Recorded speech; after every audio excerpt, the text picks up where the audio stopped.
This is my review of the Pimax Crystal Super VR headset, and in this case, well, it deserves its name. Factor in a relatively wide FOV combined with absolutely incredible visuals and competitively priced for a top-end VR headset, this one's worth a look. Welcome back to the SimHanger, my name's Mark, thanks very much for watching and let's get started.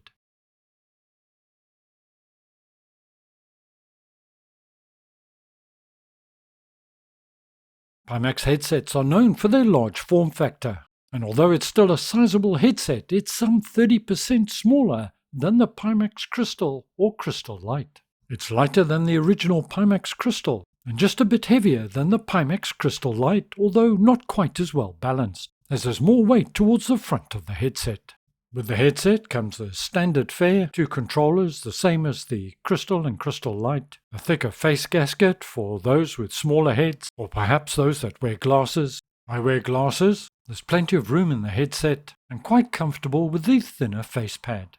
But the option is there if you want it. Power cable with various socket attachments, and USB charging cables for the controllers. This of course is a PC VR headset with a DisplayPort and USB 3 connector. There's an inline junction box, and the power connector simply plugs in here. The cable is 5 meters long and fit for purpose. On top of the headset you have a function button as well as volume control. The headset comes with a DisplayPort adapter already fitted. Next to that is an audio jack. However, the headset comes with built-in speakers. They do the job just fine.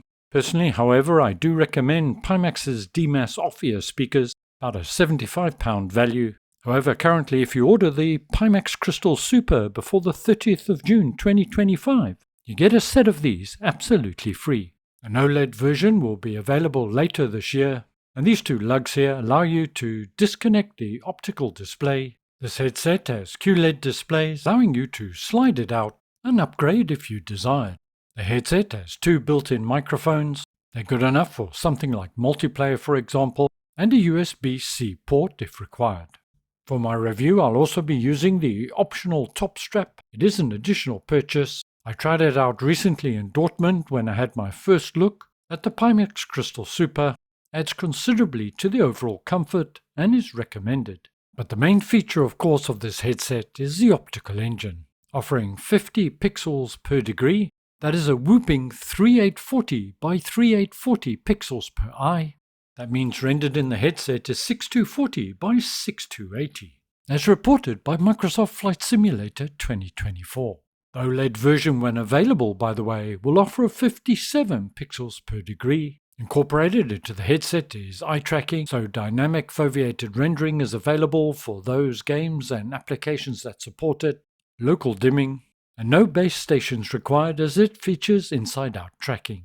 Having one of the highest resolutions we've ever seen in a consumer-facing VR headset, you need to be mindful that you need a PC with some considerable grunt in order to run it. Something in the region of 12th generation Intel CPU or higher, or AMD equivalent, and if you're going to run it at full resolution, that's going to place a considerable demand on the GPU, and you're going to need something in the region of a RTX 4080 or 4080 Super or above, or an RX 7900 XTX. You do have the option to run this at a lower resolution. At 75% for example, that would give you 4680 by 4710. That would make it available to such GPUs as the 5070 Ti and so on. That resolution is very close to something like the Pimax Crystal Lite, but you'd benefit from things such as improved brightness and clarity. I'll leave links below so you can look up the price in your currency. In the UK, before shipment and any local duties or taxes, costs will be 1,418 GBP. Pimax offer various different ways to pay, including an upfront payment and then an option to return within 14 days. That price, although high, does make it competitive with headsets offering similar features. Bear in mind you don't need to buy speakers or base station. This is an all-in-one solution. If you are thinking of picking up one of these headsets, there's an affiliated link below. Provides you with a small 3% discount and earns revenue for the channel without costing you more if you went direct. But of course the choice is yours. Before making that decision, however, I'd strongly recommend that you watch the tests. No VR headset is perfect, and the Pimax Crystal Super is no exception. It does have its shortcomings, as well as considerable strengths, and of course I'll highlight these for your benefit. However, any headset is only as good as the software that supports it, and credit where credit is due, Pimax Play is now a very stable platform, no connection problems. For my test today, I'll be running at 72 Hz. I'm often not that comfortable at that sort of refresh rate, but in this headset it seems fine. And I'll also be running it at the high setting, which is the default 100% resolution. And in addition, although I don't show it in the tests here today, I have run it at 75%, which is the medium setting. And depending where and what you're flying, I saw an FPS increase of in and around 20%. I am using the OpenXR runtime and quad views in balance mode. For those of you doing your simming in Microsoft Flight Simulator 2024, please note that quad views is now inherently supported within the sim. As this is a test to see what we can achieve, I won't be locking the frame rate or limiting the FPS in any way. For the NVIDIA app, I'll be running all the latest options that are available, but when it comes to the control panel settings, everything is at default with the exception of power management, which is set to prefer maximum performance. Within the software, you can also enable eye tracking and auto IPD.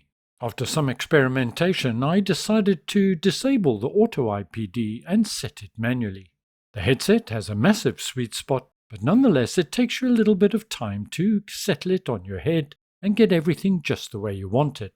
Initially, I was a little bit unsettled with the binocular overlap. It just didn't seem quite right. Auto IPD adjustment within the headset comes on fairly quickly, while I was still adjusting the headset, setting the wrong IPD for me. Fortunately, I know my IPD, I entered it manually. Problem solved. And lastly, before jumping into the tests, I want to mention one of the outstanding features of this headset, the FOV or field of view. My test, bear in mind I was wearing glasses at the time, horizontal 126 and vertical 100 degrees. I absolutely love a wide FOV. For my first test, I'm in Just Flight's Piper Arrow 3, one of my favorite GA aircraft. Resolution is at 100%, upscaled of course because it's DLSS, and in-sim VR settings are set to medium. Foveated rendering is on, flying over London with few clouds preset. And let me be perfectly honest with you here by saying that these are the best visuals I've ever experienced in a VR headset. Yes, something like the Megan X 8K may have a higher resolution, but the Pimax Crystal Super's resolution combined with the FOV makes it absolutely outstanding. The visuals are crisp and clear, the colors are absolutely popping, yet realistic. I know I'm in DLSS mode, but I can read even the fine print in the cockpit. Such clarity in a VR headset, well, it's a fairly new experience for me, and it's transformative. At these settings, CapFrame X is indicating an average of 45 FPS, frame time of 21 milliseconds, and it's super smooth as I race down to London City Airport. For my second test, let's turn up the performance dial. Now in TAA anti-aliasing mode, resolution at 100% VR settings, high end. In terms of raw rendering, we're now pushing all 29 million pixels through the headset. FPS is currently averaging 33, and I can anticipate the comments already.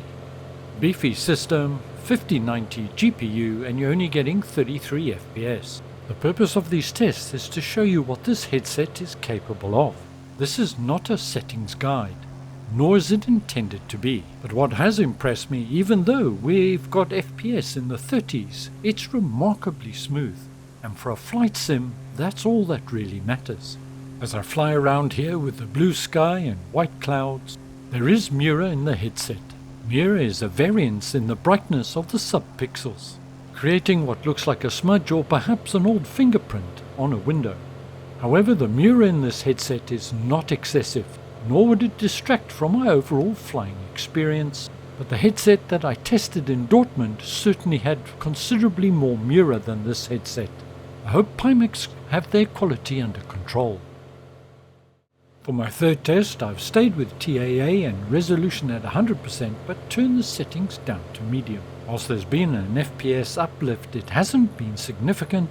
My system seems as comfortable at medium settings as it is with high-end settings. This is the same flight, I simply change settings on the fly. And a reminder, this is Sim Update 3 Beta.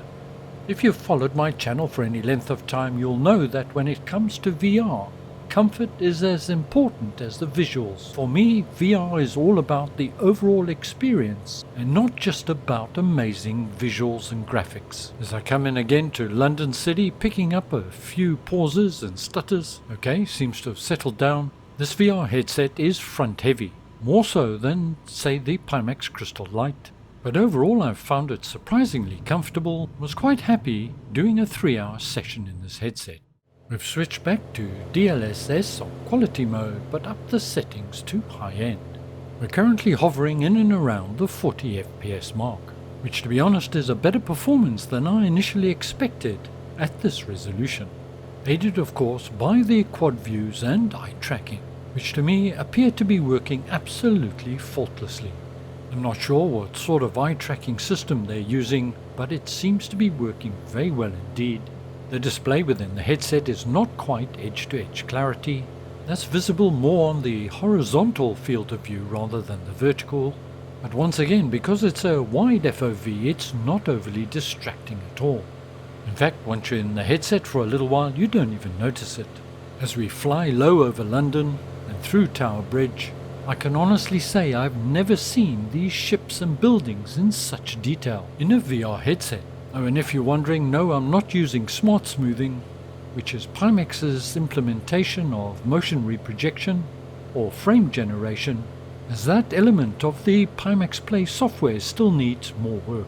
I've had this headset for about 10 days now. Should have got this review out perhaps a little earlier, but during testing I ended up just flying around and enjoying the scenery, as you do. And perhaps all said and done, that's the best testament I can give.